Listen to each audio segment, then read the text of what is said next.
우리 한 절씩 교독하겠습니다. 제가 먼저 봉독하겠습니다. 창세기 28장 10절에서 15절 성경이 있으신 분은 찾으시고요. 또 없으신 분은 앞에 자막이 있습니다. 함께 보시기 바랍니다. 야곱이 브엘세바에서 떠나 하란으로 향하여 가더니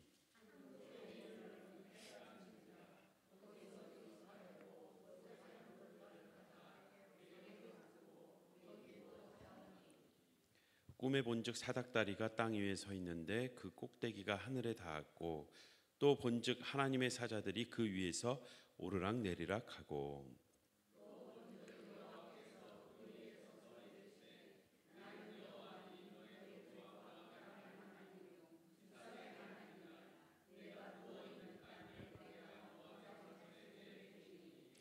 내 자손이 땅에 티끌같이 되어 내가 서쪽과 동쪽과 북쪽과 남쪽으로 퍼져갈지며 땅의 모든 족속이 너와 내 자손으로 말미암아 복을 받으리라.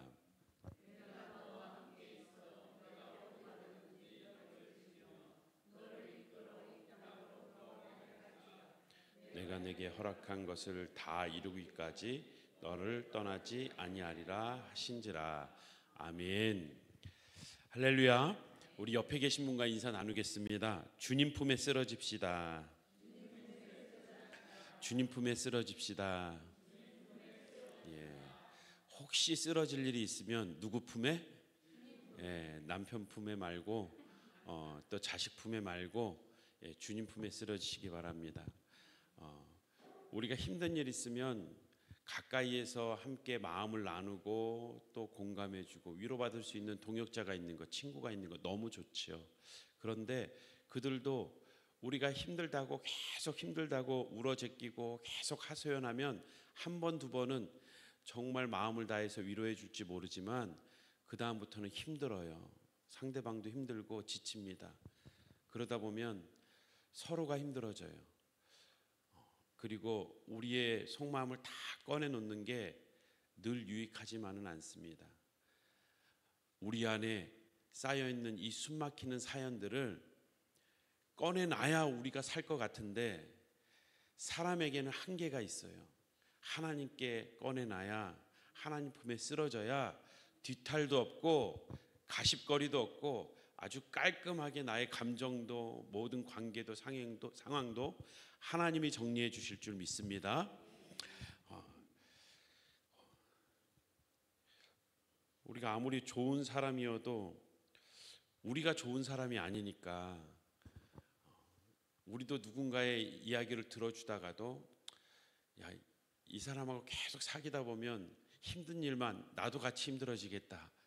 조금씩 거리가 둘 때 있지 않아요? 우리는 사람을 사귈 때 사람의 어떠한 형편이나 조건이나 바라보면서 사귈 때가 많아요. 싫어하는 사람이 있대요. 변호사들이 싫어하는 사람. 웃자고 얘기하는 겁니다. 변호사들이 싫어하는 사람은 법 없이도 사는 사람, 돈이 안 되니까 별로 좋아하지 않는다고 합니다. 한의사들이 싫어하는 사람이 있대요. 우리 권사님 아드님 우리 한의원 운영하시는데 밥이 보약이라고 하는 사람, 맨날 보약을 좀 저먹어야 되는데 산부인과 의사가 싫어하는 사람 누군지 아시겠죠?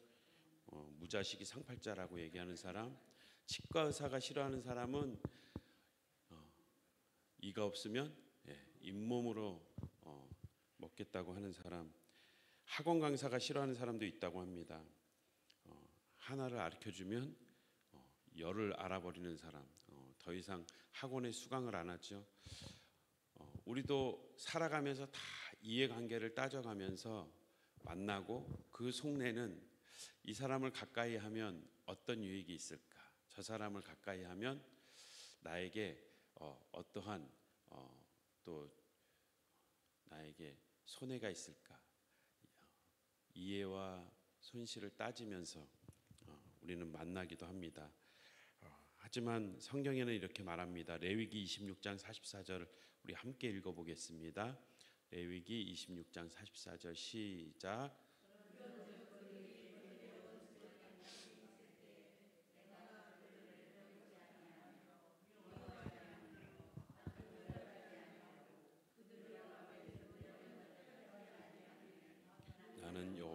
자들의 하나님이 됨이니라. 아멘. 그래요. 우리 사람은 알게 모르게 또 무의식 속에 그 상황들을 파악하고 이해의 손실을 따지지만 하나님은 미워하지 않는다. 개역 한글에 보면 싫어 버리지 않는다. 싫다고 버리지 않는 분이라는 겁니다. 끝까지 하나님이 말씀하신 그 언약을 지키기 위해서 우리를 끝까지 붙드시는, 때로는 그들을 붙드는 것이 하나님 편에서는 손해가 될지라도 버리지 않고 끝까지 붙드시고 품어주시는 줄 믿습니다. 그 주님 품에 쓰러져야 돼요. 그래야지 우리가 안전합니다. 오늘 본문에 등장하는 인물 누군지 아시죠? 야곱. 도저히 사랑받을 만한 사람이 아니죠. 하나님의 사랑을 받을 만한 사람이 아닙니다. 하나님의 복받을 인물이 아닙니다. 태어날 때부터 형의 발꿈치를 잡고 태어났고 장자권을 뺏고 축복도 가로채며 지극히 이기적인 모습으로 살아가는, 때론 우리의 모습과도 같은 그러한 자기중심적인 삶을 사는 인물이었습니다. 결국 자신의 파렴치한 행동으로 인해서 목숨을 구하려고 도망치는 가운데 오늘 본문 첫 절 10절에 보면 브엘세바에서 떠나 하란으로 향하여 가더니, 지금 목숨을 구하기 위해서 도망가는 중입니다. 도망가다가 보니까 정말 목숨을 구하려고 도망가다 보니까 더 이상 이제 도망갈 수 없는 거예요. 지친 겁니다. 힘이 든 겁니다. 날이 이제 어두워졌습니다. 더 이상 어두워서 갈 수 없는 그 상황에 놓였는데 광야 한복판인 거예요. 광야의 한복판에서 이 밤을 지새울 걸 생각하니까 무서운 겁니다. 두렵습니다. 분명 형이 쫓아와서 자신을 죽일까 해할까 도망 나왔는데 이 도망 나온 이 자리는 더 무서운 거예요. 사람도 없고 외롭고 맹수들에 의해서 어떠한 해를 당할지 모르는 홀로 있는 그 광야의 한복판, 껌껌해서 아무것도 보이지 않는 그곳에서 밤을 지새울 건가, 아니면 성읍으로 들어갈 건가. 성읍으로 내려가서 편하게 잘 수 있을지 모르지만, 다른 성읍으로 이동할 수 있었을지 모르지만, 도망갔다는 소식을 안 이 에서가 형이 가만히 있겠습니까? 성이란 성은 다 샅샅이 뒤지지 않겠습니까? 성읍으로도 내려가지 못하고 더 이상 이 어두움 속에 앞길을 가지도 못하고 하란으로 향하여 가더니 근데 가는데 더 이상 갈 수 없는 상황에 놓인 겁니다. 근데 한 곳에 이르러 해가 진 거기에서 유숙하려고 합니다. 11절에 보면 한 돌을 가져다가 베개로 삼고 거기 누워 자더니, 잤다간 큰일 날, 잘못 그 광야에서 잤다가 맹수들이 덮치기라도 한다면 어떻게 되겠습니까? 뵐 게 없어서 돌을 뱄을지 모르지만 또 쪽잠을 청하다가도 혹시 어떠한 일이 일어날지 모르니 베던 돌이라도 들어서 싸워야 되는 그러한 상황에 있기에 그 긴장하면서 잠을 청하게 됩니다. 잠을 자고 싶었겠습니까? 피곤하니까 잘 수밖에 없었죠. 할 수만 있으면 눈을 뜨고 조금이라도 후레쉬를 비추고 더 도망가야 되는 게 지금 상황인데 어두움 속에서 더 이상 어떻게 할 수 없는 그러한 자리에 놓였습니다. 축복권을 뺐는데 함께 도와주는 엄마가 이젠 원망스러운 거예요. 나를 위한 엄마 같았는데 자기를 죽음의 길에 이 한복판에 몰아넣지 않았습니까? 그렇게 이 둘째에게 복을 주시겠다고 한 그 하나님, 그렇게 알고 있었던 어머니에게 그렇게 인식하게 한 하나님도 원망스러운 겁니다. 결국 대박 날 줄 알았는데, 정말 이 복을 받고 자신의 삶이 평탄할 줄 알았는데 오히려 대박이 아니라 쪽박을 차게 된 이 상황.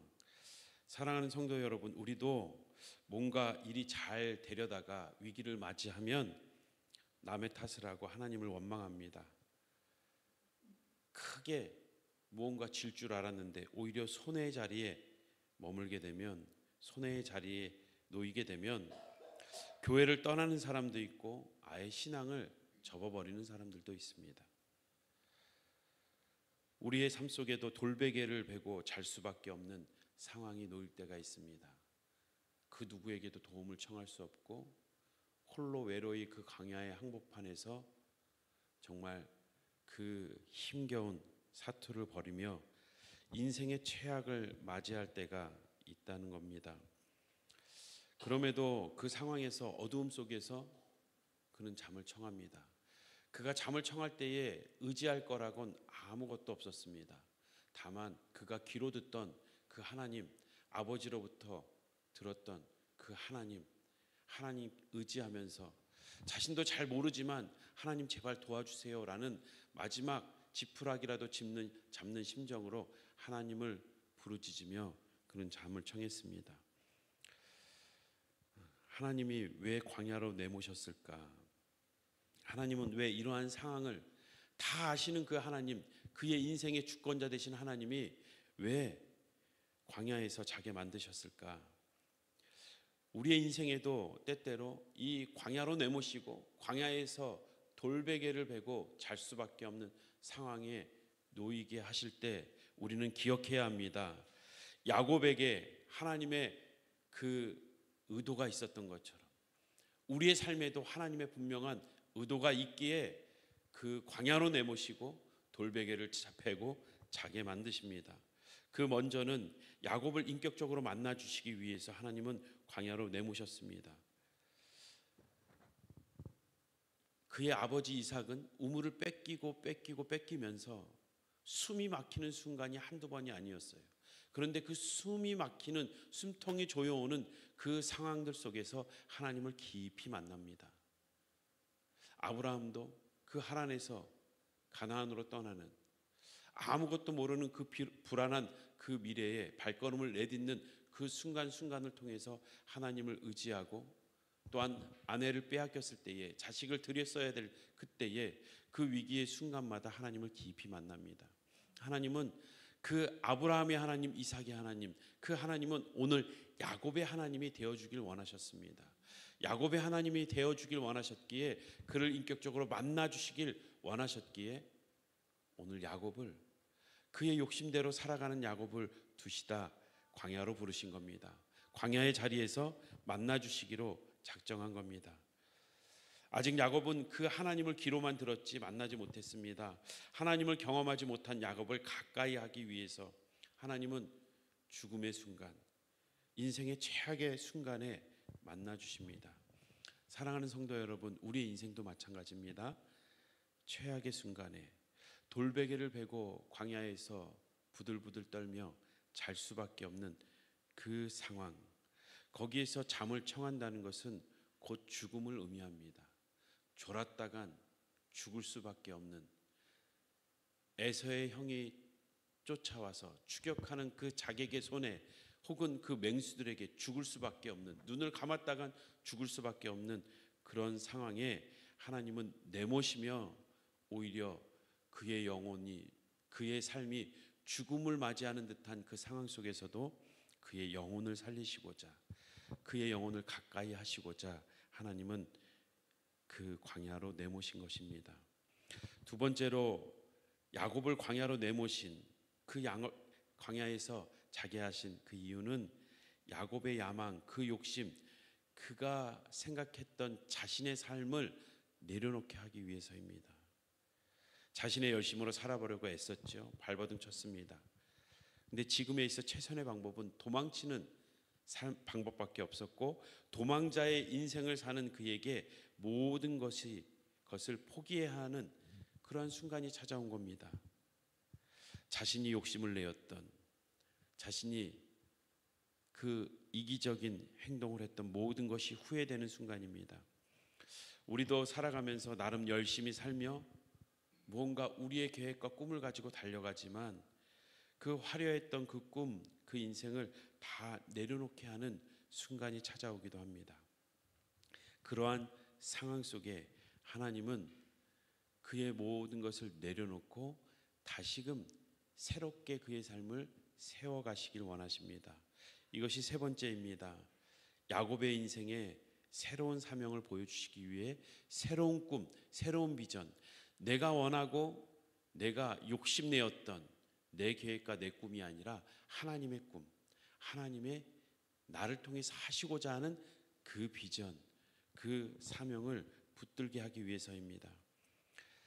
야곱은 하늘 사닥다리의 환상을 통해서 하나님의 살아계심과 돌보심을 경험하게 됩니다. 정말 사면초가에 목숨을 내건 그 광야에서 하나님의 임재를 경험하며 새로운 생명을 얻게 되는 거죠.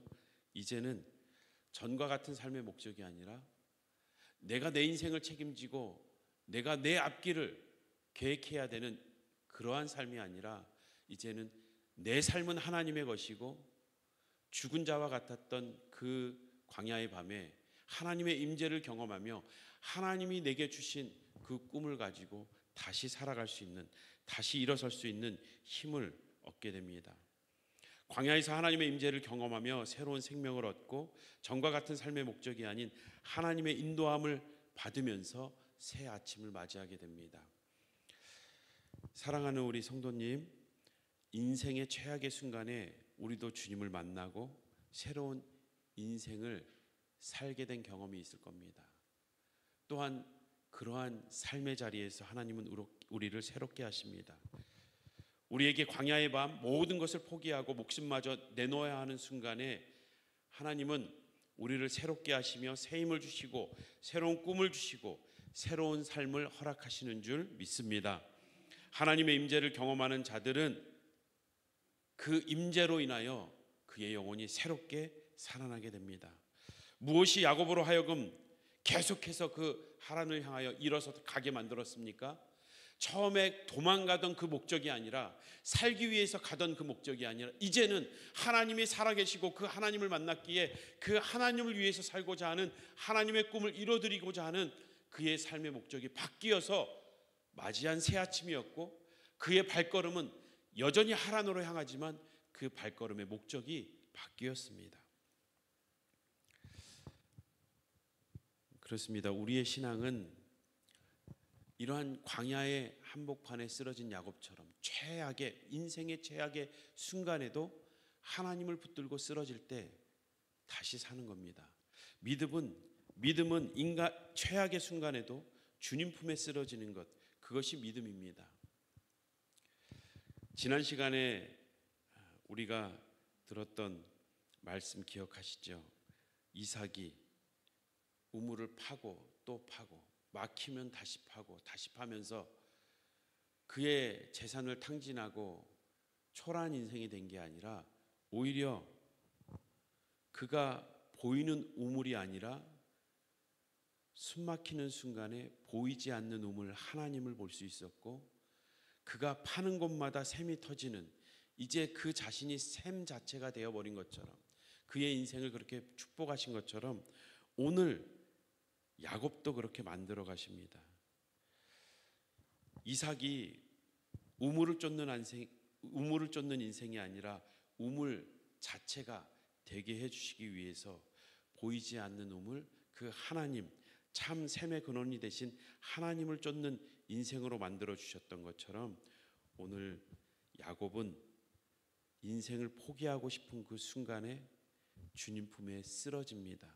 그 믿음으로 인해서 성도는 야곱과 같이 최악의 순간에도 주님 품에 쓰러지는 것, 주님의 말씀을 붙들고 끝까지 쓰러지는 것, 그럴 때 그 야곱이 자신의 욕심을 따라 사는 인생이 아니라 하나님의 꿈을 쫓아 살아가는 그 삶의 목적을 바꿔주신 것처럼 우리도 야망을 쫓는 인생이 아니라 비전을 쫓는 인생, 복이 되는 인생으로 바꿔주실 줄 믿습니다.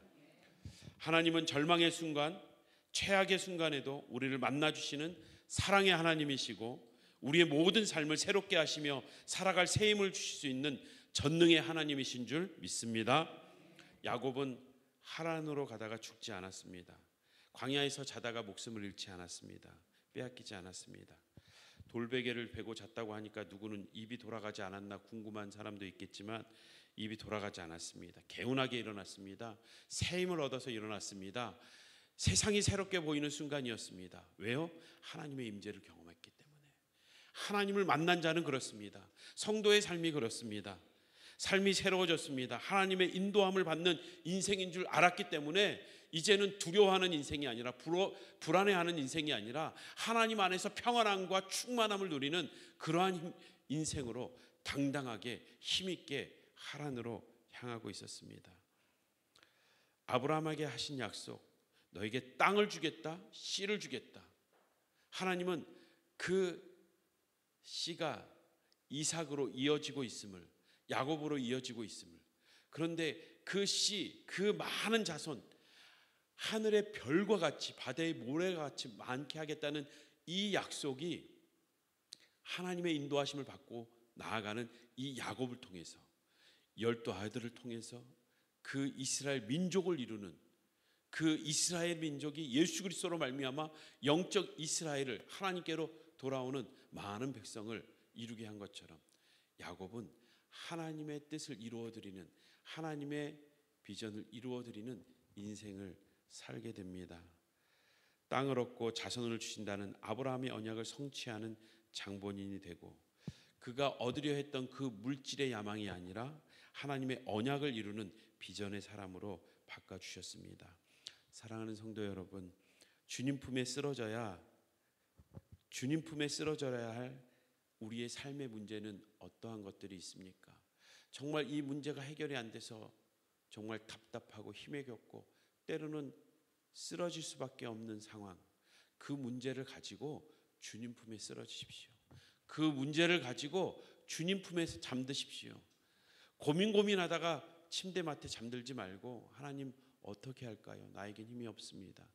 하나님께서 도와주시고 하나님께서 그 사람의 마음을 바꿔주시고 이 상황을 주님께서 새롭게 하여 주시고 나에게 새 소망을, 새 희망을 달라고, 주님 품에 쓰러져야 될 우리의 삶의 문제를 가지고 이 시간 기도하게 되길 주님의 이름으로 축복합니다.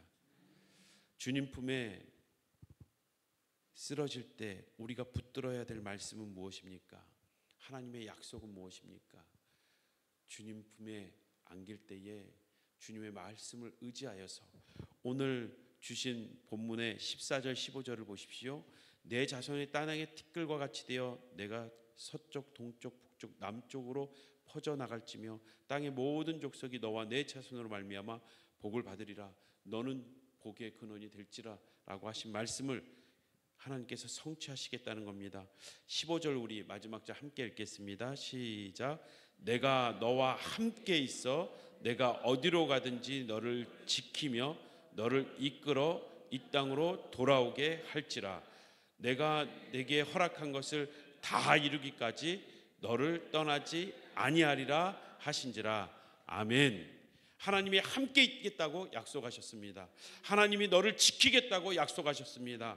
너를 통해서 내가 이루고자 하는 그 모든 것을 다 이루기까지 떠나지 않겠다고 약속하셨습니다. 이 약속의 말씀을 붙들고 주님 품에 쓰러지시기 바랍니다. 잠이 안 오는 그 밤에 새벽에 잠 못 이루고 씨름하지 마시고 약속의 말씀을 되뇌이고 암송하고 그 약속의 말씀을 붙들고 주님 품에 안기시기 바랍니다. 그 주님 품에 쓰러질 때 그 주님이 우리를 가까이 하시고 우리의 삶을, 우리의 영혼을, 우리의 마음을 새롭게 하실 줄 믿습니다. 하나님께서 우리 성도님들과 함께 하실 겁니다. 하나님께서 우리를 지키실 것입니다. 하나님께서 우리를 떠나지 않으실 줄 믿습니다. 우리 앞에서 불렀던 찬양 내 주를 가까이 찬양할 때에 하나님, 나에게 이런 문제가 있습니다. 때로는 친구에게도 목사님에게도 말하기 힘든 어려운 문제가 있습니다. 이 모든 문제들 내가 누구에게 얘기하기 전에 하나님께 얘기하고 싶습니다. 하나님께 다 얘기하고 하나님 품에 쓰러지고 싶습니다. 그 품에 쓰러질 때 우리의 영혼은 새롭게 됩니다. 사람의 품에 쓰러져서 우리가 순간 속은 시원할지 모르지만 우리는 다시금 힘겨운 상황을 맞닥뜨려야 합니다. 하지만 주님 품에 쓰러질 때 주님은 우리의 심령을 새롭게 하시고 그 상황을 새롭게 하실 수 있는 사랑의 하나님, 전능의 하나님이십니다. 우리 야곱의 돌베개를 베고 잤던 그 상황을 생각하며 나의 힘들고 고됐던 그 과거에 만나 주셨던 하나님, 오늘도 함께 하실 그 하나님을 기대하며 우리 함께 찬양 올려드리겠습니다.